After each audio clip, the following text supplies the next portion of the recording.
Hai semua, perkenalkan, nama saya Francisca Dian Octaviana Tarung, NIM 231919089, kelas B.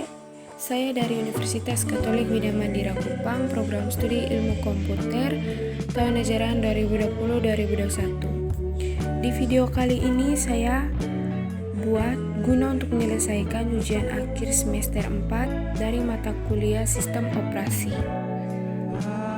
Video pertama ini saya buat untuk program soal nomor 1, yaitu menghitung total gaji pegawai.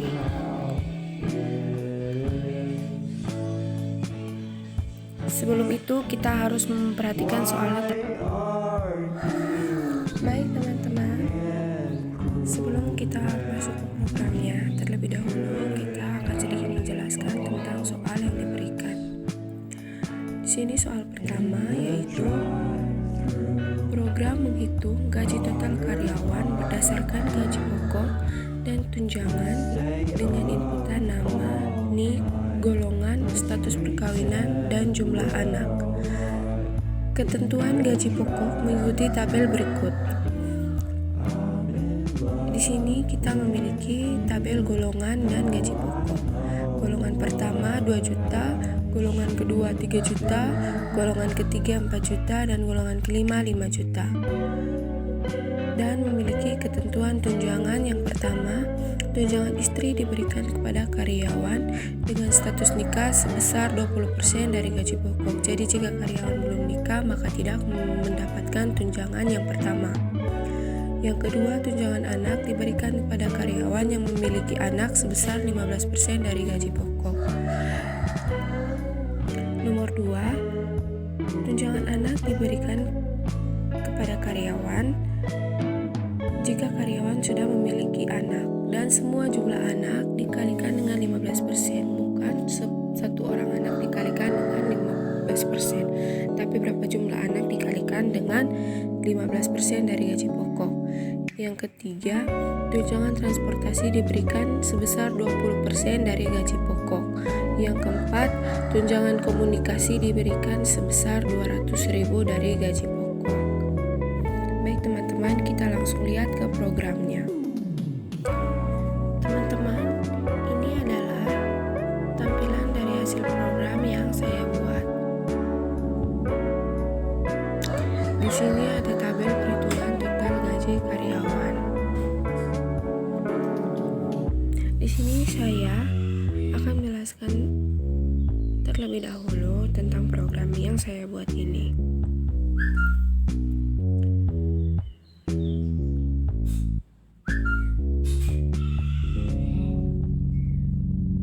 Yang pertama, di sini saya menggunakan while agar semua inputan yang ada di dalam program ini bisa saya input lagi. Kedua, di sini saya menggunakan loop atau pengulangan agar kita bisa menginput berulang kali.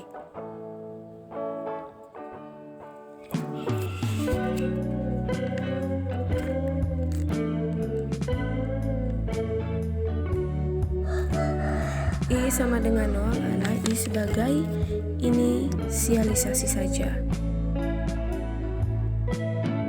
Setelah itu saya akan menjelaskan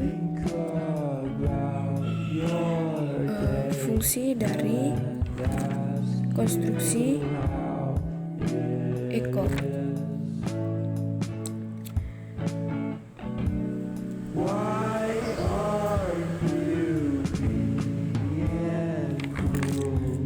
Fungsinya adalah untuk memasukkan data yang biasanya berbentuk teks. Seperti yang saya buat ini, echo, selamat datang teman-teman. Perhitungan gaji, dia bisa menggunakan konstruksi echo. Lalu di sini ada read. Read fungsinya untuk memanggil data yang telah kita input. Misalnya nama, terus di atasnya kita input konstruksi echo nama, lalu di bawahnya read nama I increment. Kita menggunakan I increment. Lalu golongan gaji gaji. Di sini ada A, B, C, dan D. Golongan gaji A tadi saya menggunakan variabel A, B, C, dan D. Lalu di sini ada status kawin Y atau T. Status kawin di sini misalnya kita menginput Y, maka dia akan muncul sudah kawin atau kawin. Jika kita menginput T, maka dia akan muncul belum kawin. Di sini jumlah anak kita ingin taruhkan juga. Misalnya tidak memiliki jumlah anak, maka tidak usah ditaruhkan. Kalau kita memiliki anak, kita tinggal input saja berapa jumlah anak kita. Di sini case. Lalu masuk case, konstruksi case. Case digunakan untuk menyederhanakan pemakaian if yang berantai, sehingga dengan case kondisi dapat dikelompokkan secara logis dengan lebih jelas dan mudah untuk ditulis.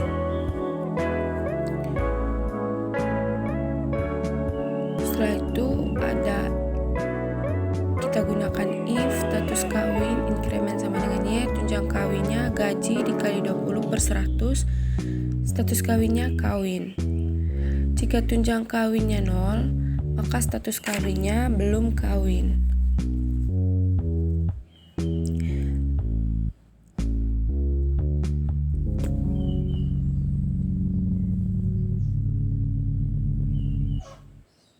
Lalu di sini adalah if jumlah anak min JT. Min JT adalah jumlah anak lebih besar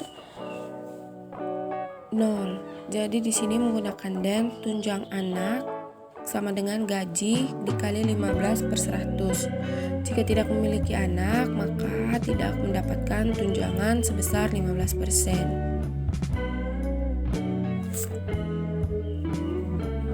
Lalu yang bagian bawah adalah tunjang transport. Tunjang transport adalah gaji dikali 20/100. Nah, jika kita tidak memiliki anak, kita tetap mendapatkan tunjang transport. Jika kita belum kawin, kita tetap mendapatkan tunjang transport 20%. Tunjangan komunikasi 200.000. Nah, rumus gaji totalnya di sini adalah gaji ditambah tunjang kawin ditambah tunjang anak ditambah tunjang transport ditambah tunjang komunikasi. Lalu di bawah adalah nanti ini adalah misalnya kalau misalnya kita input di bagian atas nama nih, dia akan muncul nama nih, golongan, status kawin, jumlah anak, dan plus gaji totalnya. Ini hasil inputannya akan muncul dengan gaji totalnya. Lalu di sini saya buat jika ingin input lagi kita tekan Y, jika tidak kita tekan T. Tabel yang di bawah ini adalah tabel hasil output dari semua inputan yang kita akan input nanti. Kita langsung ke terminalnya saja, kita buat bus. Nama filenya tadi uas_1.sh. Kita masukkan data diri, misalnya Dian Nik 231, golongan A, status kawin Y, jumlah anak 1. Maka di sini muncul nama dia Nik 231, golongan gaji A, status kawin, jumlah anak 1, gaji total 3.300.000. Kenapa 3.300.000? Karena sudah dikalikan dengan 20% dan 15% serta ditambah dengan tunjang transport dan tunjang komunikasi. Lalu kita coba yang kedua, JLC data diri Nik 3456, golongan gaji B, status kawin T, jumlah anak 1. Coba ini kita lihat, nama JLC Nik 3456, golongan gaji B, status kawin belum kawin, jumlah anak 1. Gaji total 4.650.000.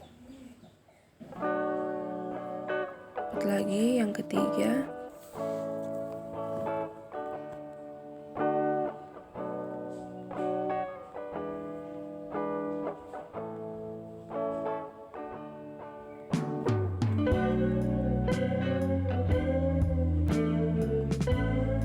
Jika kita tidak ingin menginput lagi, maka nanti kita pilih pilihan T.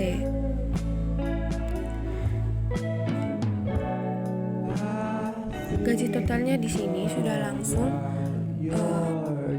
dikurangi atau ditambah. Maksudnya dikurangi jika kita tidak memiliki anak atau kita statusnya belum kawin. Ini adalah tabel hasil outputnya. Mohon maaf di sini tabelnya kurang rapi. Nanti akan saya rapikan lagi. Ini adalah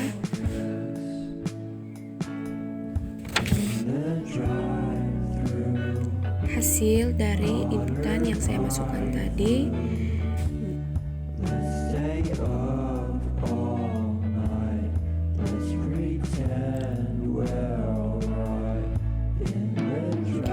Baik, terima kasih untuk teman-teman yang sudah menonton. Inilah program sederhana yang saya buat untuk menjalankan soal nomor 1.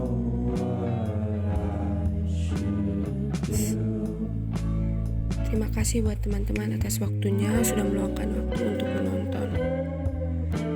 Saya sangat membutuhkan saran dan kritik pada video ini.